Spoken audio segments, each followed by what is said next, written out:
On parle beaucoup de développement territorial ces dernières années. Et l'on peut se demander si c'est vraiment quelque chose de nouveau.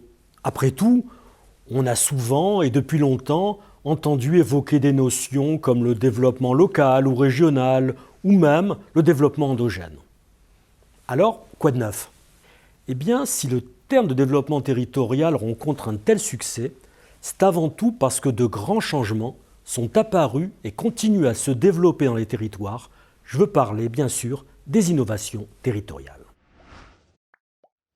Une partie de ces innovations est de nature technologique, comme pour les technopoles ou les pôles de compétitivité par exemple. Mais finalement, ça ne concerne que très peu de territoires dans le monde, et le plus souvent des agglomérations urbaines, voire même des villes.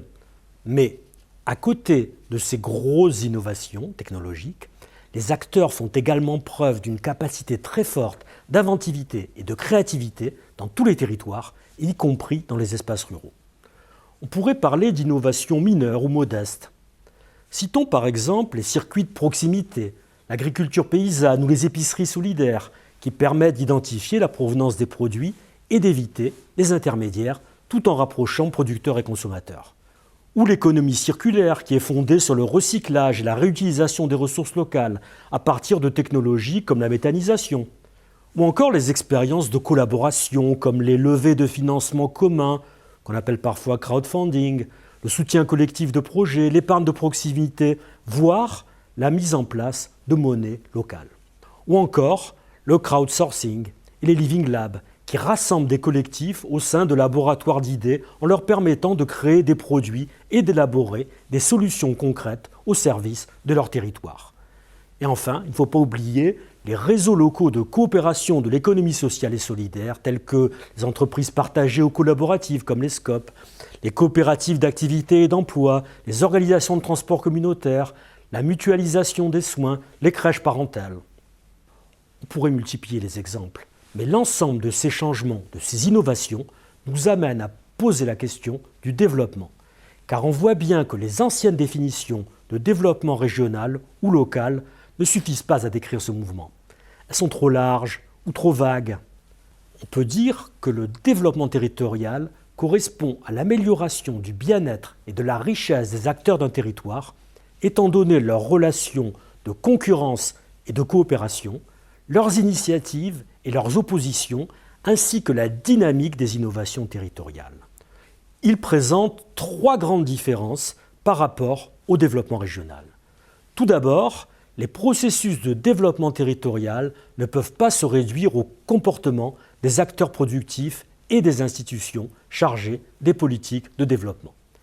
Ils concernent également d'autres parties prenantes des territoires, comme les collectivités locales ou territoriales, les services déconcentrés de l'État, les organismes consulaires, les dispositifs locaux de gouvernance tels que les parcs naturels régionaux ou les pays, et aussi, il ne faut pas l'oublier, le monde associatif.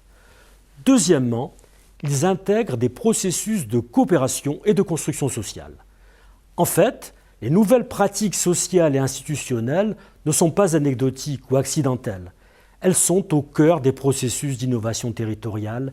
Elles révèlent la volonté des réseaux d'acteurs locaux à piloter leur propre modèle de développement, qu'il s'agisse d'actions collectives ou d'opposition aux décisions des États et des grandes sociétés par exemple. Enfin, le développement territorial s'intéresse aux problématiques de rareté et de concurrence d'usage des sols, d'usure des terres. C'est une question d'occupation de l'espace et de choix des modes d'aménagement. En somme, on pourrait dire que le développement territorial repose aussi bien sur les relations de production que de gouvernance et qu'il concerne tous les acteurs des territoires. Pas seulement les producteurs, mais l'ensemble des personnes qui vivent, consomment, travaillent, échangent, collaborent ou s'opposent sur les territoires. Et aussi qui s'intéressent à la terre, au sol, aux questions foncières donc. Les coopératives jouent un rôle actif au sein de cet écosystème dont elles sont partie prenante. Leurs racines s'enfoncent profondément dans les territoires. Leur ancrage territorial leur permet d'être au plus près de leurs adhérents, les producteurs, et de tisser des liens avec les partenaires, les consommateurs, les pouvoirs publics ou les collectivités. Elles participent ainsi au développement territorial par leurs actions propres, mais aussi grâce à l'ensemble des relations qu'elles entretiennent avec les autres acteurs locaux dans leur grande diversité.